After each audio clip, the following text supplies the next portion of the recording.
feeling fired up.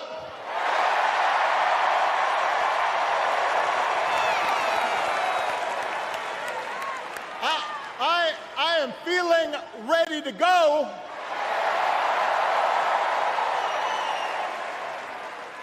Even if I am the only person stupid enough to speak after Michelle Obama.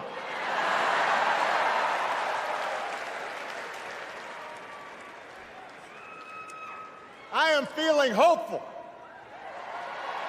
because this convention has always been pretty good to kids with funny names who believe in a country where anything is possible. Because we have a chance to elect someone who has spent her entire life trying to give people the same chances America gave her. Someone who sees you and hears you and will get up every single day and fight for you. The next president of the United States of America, Kamala Harris.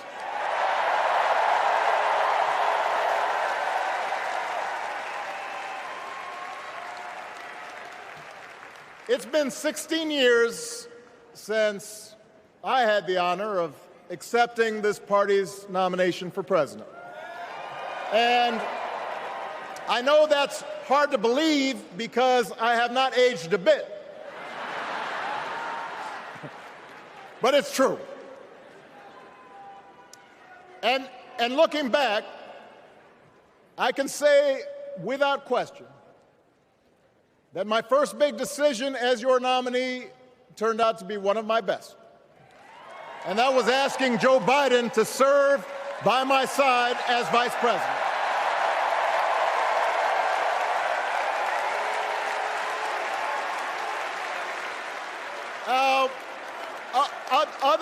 Other than some common Irish blood, Joe and I come from different backgrounds, but we became brothers. And as we worked together for 8, sometimes pretty tough years, what I came to admire most about Joe wasn't just his smarts, his experience. It was his empathy and his decency and his hard-earned resilience, his unshakable belief that everyone in this country deserves a fair shot.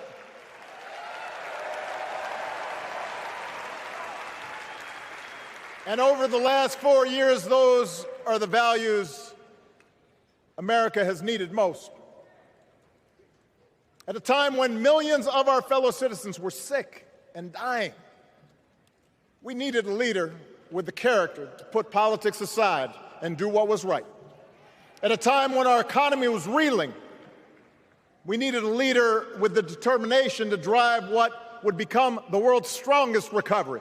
15 million jobs, higher wages, lower health care costs.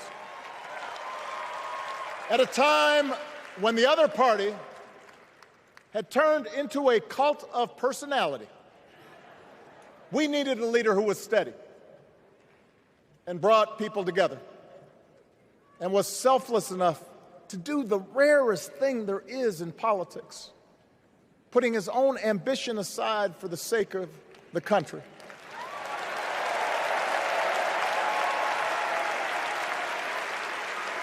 History will remember Joe Biden as an outstanding president who defended democracy at a moment of great danger.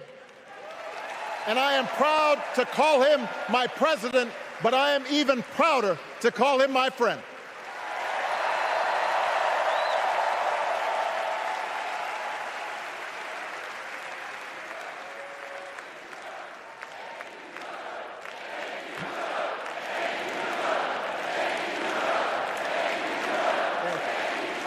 Now, the torch has been passed. Now it is up to all of us to fight for the America we believe in. And make no mistake, it will be a fight. for all the incredible energy we've been able to generate over the last few weeks, for all the rallies and the memes. This will still be a tight race in a closely divided country. A country where too many Americans are still struggling, where a lot of Americans don't believe government can help. And as we gather here tonight, the people who will decide this election are asking a very simple question. Who will fight for me? Who's thinking about my future, about my children's future, about our future together? One thing is for certain, Donald Trump is not losing sleep over that question.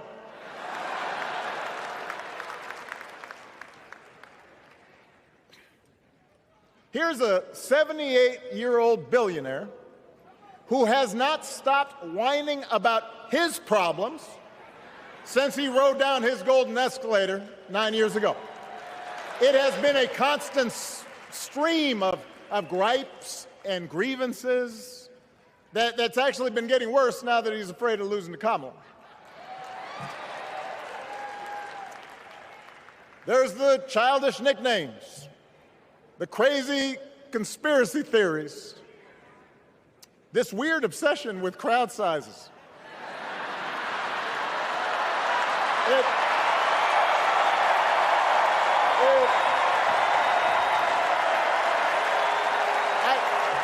It just goes on and on and on. The other day I heard someone compare Trump to the neighbor who keeps running his leaf blower outside your window every minute of every day.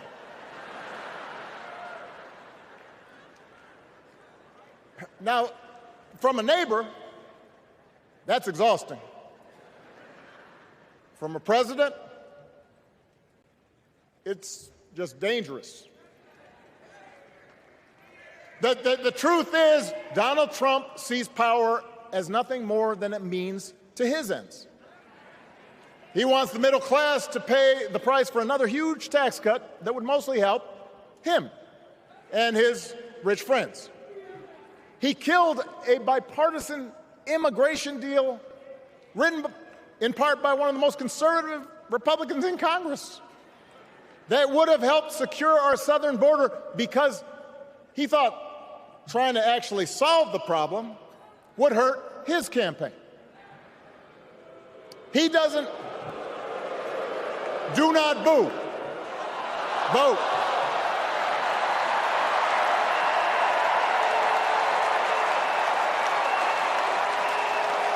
He doesn't seem to care if more women lose their reproductive freedom since it won't affect his life. And most of all, Donald Trump wants us to think that this country is hopelessly divided between us and them, between the real Americans, who of course support him, and the outsiders who don't. And he wants you to think that you'll be richer and safer if you will just give him the power to put those other people back in their place. It is one of the oldest tricks in politics from a guy whose act has, let's face it, gotten pretty stale. We do not need 4 more years of bluster and bumbling and chaos. We have seen that movie before, and we all know that the sequel is usually worse.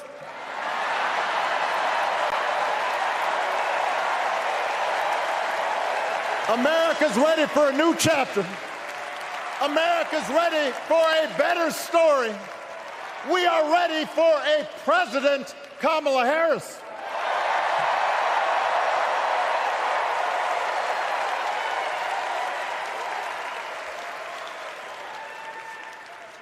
And Kamala Harris is ready for the job. This is a person who has spent her life fighting on behalf of people who need a voice and a champion. As you heard from Michelle, Kamala was not born into privilege. She had to work for what she's got. And she actually cares about what other people are going through. She's not the neighbor running the leaf blower. She's the neighbor rushing over to help when you need a hand. As a prosecutor, Kamala stood up for children who had been victims of sexual abuse. As an attorney general of the most populous state in the country, she fought big banks and for-profit colleges, securing billions of dollars for the people they had scammed. After the home mortgage crisis, she pushed me and my administration hard to make sure homeowners got a fair settlement. Didn't matter that I was a Democrat. Didn't matter that she had knocked on doors for my campaign in Iowa. She was going to fight to get as much relief as possible for the families who deserved it.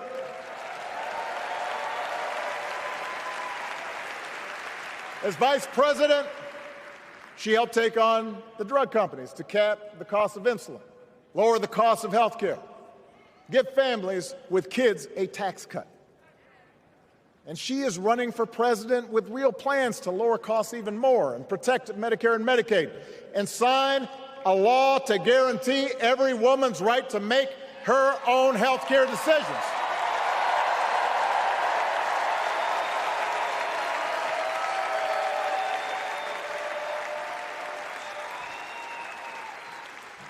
In other words, Kamala Harris won't be focused on her problems. She'll be focused on yours. As president, she won't just cater to her own supporters and punish those who refuse to kiss the ring or bend the knee. She'll work on behalf of every American. That's who Kamala is. And in the White House, she will have an outstanding partner in Governor Tim Walz.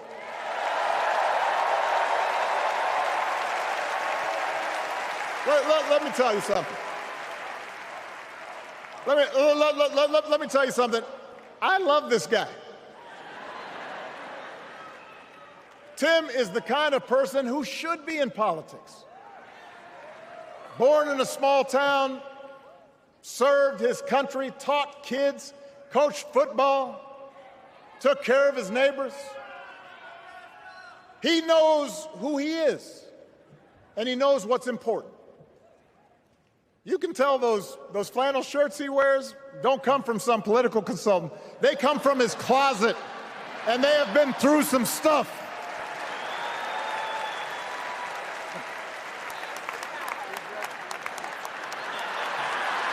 They have been through some stuff. That's right.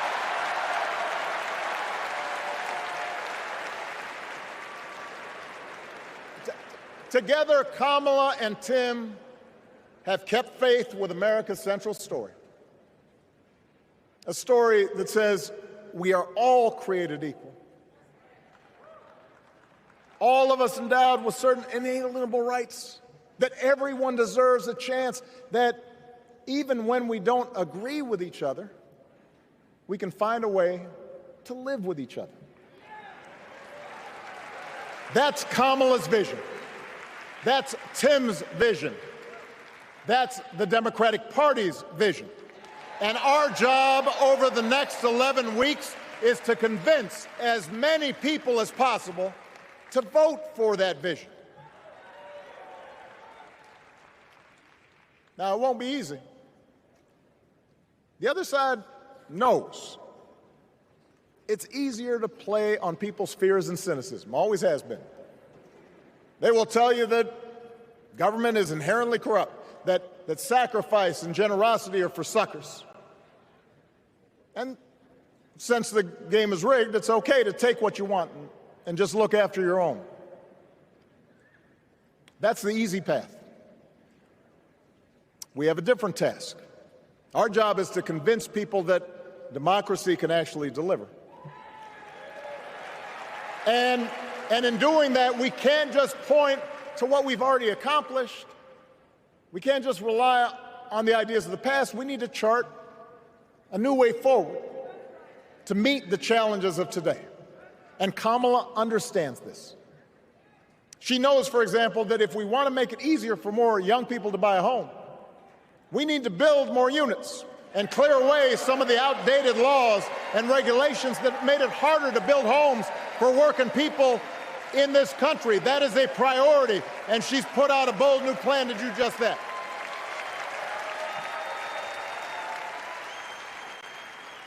On health care, we should all be proud of the enormous progress that we've made through the Affordable Care Act, providing millions of people access to affordable coverage, protecting millions more from unscrupulous insurance practices. I noticed, by the way, that since it's become popular, they don't call it Obamacare no more.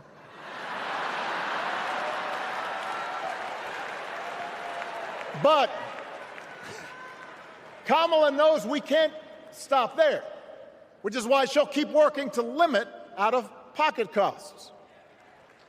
Kamala knows that if we want to help people get ahead, we need to put a college degree within reach of more Americans. But she also knows college shouldn't be the only ticket to the middle class. We need to follow the lead of governors like Tim Walz, who said, if you've got the skills and the drive, you shouldn't need a degree to work for state government. And in this new economy, we need a president who actually cares about the millions of people all across this country who wake up every single day to do the essential, often thankless work, to care for our sick, to clean our streets, to deliver our packages. We need a president who will stand up for their right to bargain for better wages and working conditions. And Kamala will be that president.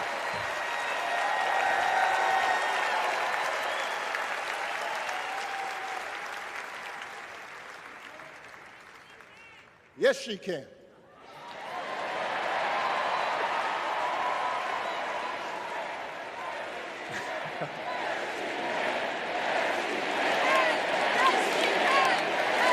Yes, she can. A Harris-Walz administration can help us move past some of the tired old debates that keep stifling progress. Because at their core, Kamala and Tim understand that when everybody gets a fair shot, we are all better off. They understand that when every child gets a good education, the whole economy gets stronger. When women are paid the same as men for doing the same job, all families benefit.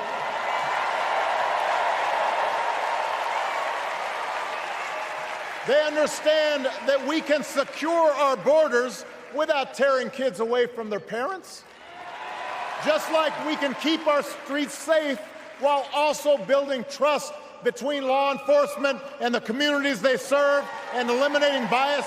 That will make it better for everybody.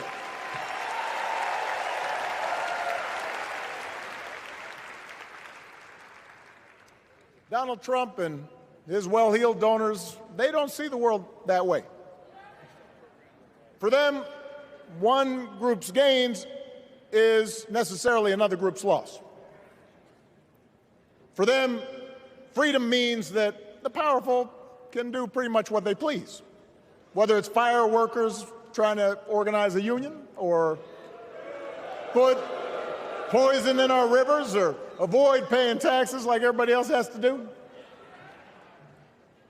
Well, we have a broader idea of freedom. We believe in the freedom to provide for your family if you're willing to work hard. The freedom to breathe clean air and drink clean water and send your kids to school without worrying if they'll come home.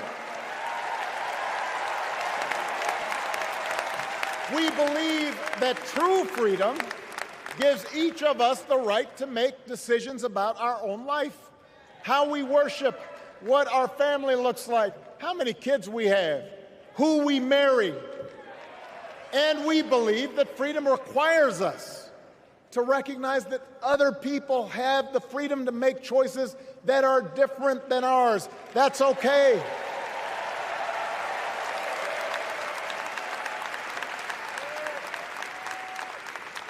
That's the America Kamala Harris and Tim Walz believe in. An America where we, the people, includes everyone. Because that's the only way this American experiment works. And despite what our politics might suggest, I think most Americans understand that. Democracy isn't just a bunch of abstract principles and dusty laws in some book somewhere. It's the values we live by. It's the way we treat each other, including those who don't look like us, or pray like us, or see the world exactly like we do.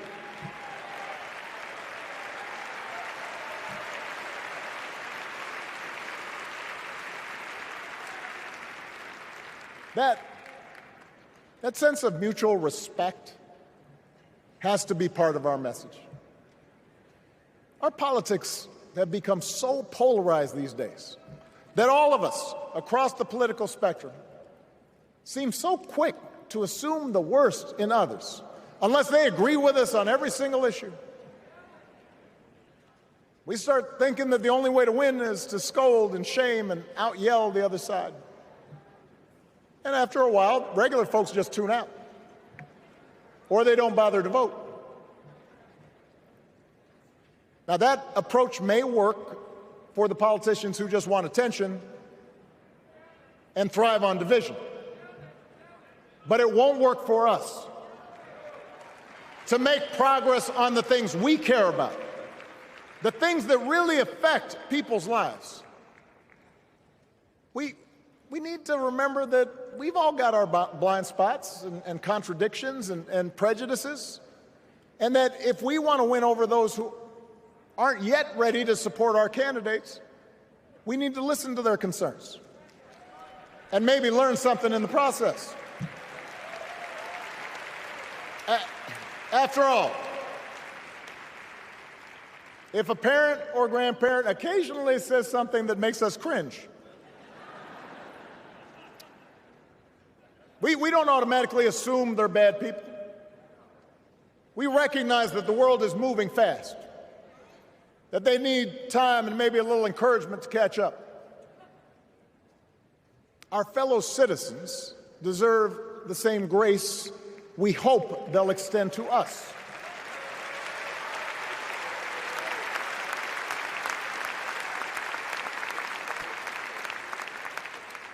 That's how we can build a true democratic majority, one that can get things done. And by the way, that does not just matter to the people in this country. The rest of the world is watching to see if we can actually pull this off.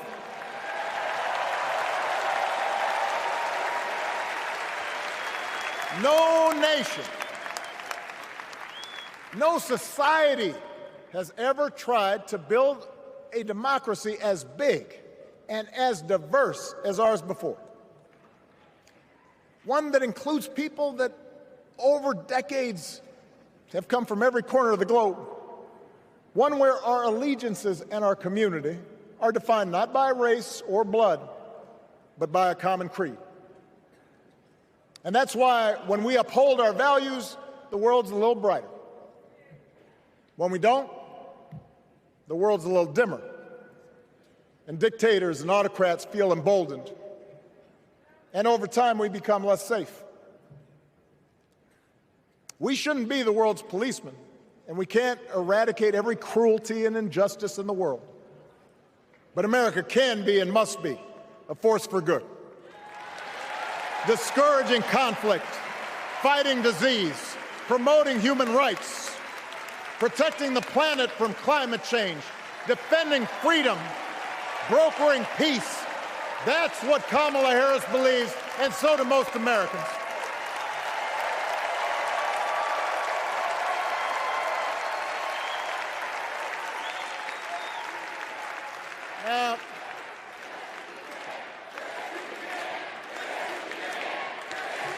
I,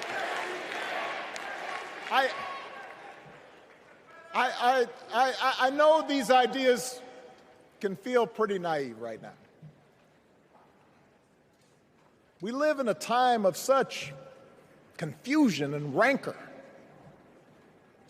with a culture that puts a premium on things that don't last. Money, fame, status, likes. We chase the approval of strangers on our phones. We build all manner of walls and fences around ourselves, and then we wonder why we feel so alone. We don't trust each other as much because we don't take the time to know each other. And in that space between us, politicians and algorithms teach us to caricature each other and troll each other and fear each other. But here's the good news, Chicago. All across America, in big cities and small towns, away from all the noise, the ties that bind us together are still there. We still coach Little League and look out for our elderly neighbors. We still feed the hungry in churches and mosques and synagogues and temples. We share the same pride when our Olympic athletes compete for the gold. Because the vast majority of us do not want to live in a country that's bitter and divided. We want something better. We want to be better. And the joy and the excitement that we're seeing around this campaign tells us we're not alone.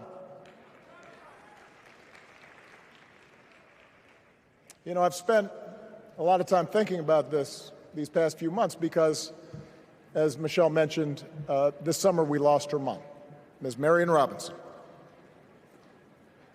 And I don't know that anybody has ever loved their mother-in-law any more than I love mine. Mostly it's because she was funny and wise and the least pretentious person I knew. That, and she always defended me with Michelle when I messed up. I'd hide behind her.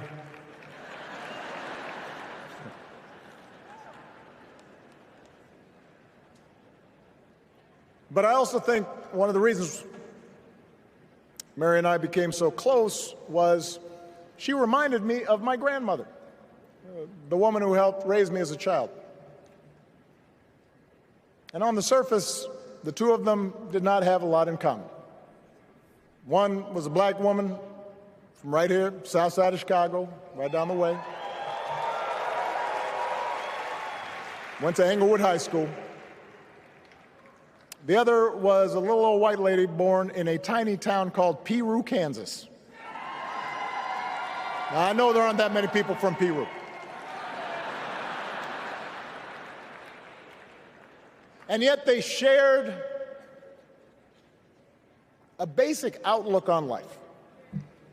They were strong, smart, resourceful women, full of common sense, who, regardless of the barriers they encountered, and women growing up in the 40s and 50s and 60s, they encountered barriers. They still went about their business without fuss or complaint and provided an unshakable foundation of love for their children and their grandchildren. In that sense, they both represented an entire generation of working people who, through war and depression, discrimination and limited opportunity, helped build this country. A lot of them toiled every day at jobs that were often too small for them and didn't pay a lot. They willingly went without just to keep a roof over the families' heads, just to give their children something better. But they knew what was true. They knew what mattered. Things like honesty and integrity, kindness and hard work. They weren't impressed with braggarts or bullies. They didn't think putting other people down lifted you up or made you strong. They didn't spend a lot of time obsessing about what they didn't have. Instead, they appreciated what they did. They found pleasure in simple things: a card game with friends, a good meal, and laughter around the kitchen table, helping others, and most of all, seeing their children do things and go places that they would have never imagined for themselves.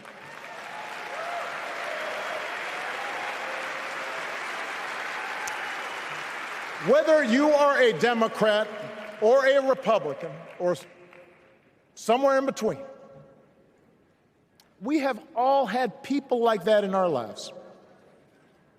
People like Kamala's parents, who crossed oceans because they believed in the promise of America.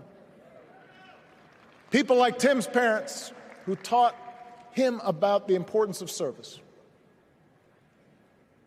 Good, hard-working people who weren't famous or powerful, but who managed in countless ways to leave this country just a little bit better than they found it. As much as any policy or program, I believe that's what we yearn for. A return to an America where we work together and look out for each other. A restoration of what Lincoln called, on the eve of Civil War, our bonds of affection. An America that taps what he called the better angels of our nature. That is what this election is about. And I believe that's why, if we each do our part over the next 77 days, if we knock on doors, if we make phone calls, if we talk to our friends, if we listen to our neighbors, if we work like we've never worked before, if we hold firm to our convictions, we will elect Kamala Harris as the next President of the United States, and Tim Walz as the next Vice President of the United States. We will elect leaders up and down the ballot who will fight for the hopeful, forward-looking America we all believe in, and together we too will build a country that is more secure and more just, more equal, and more free. So let's get to work. God bless you. And God bless the United States of America.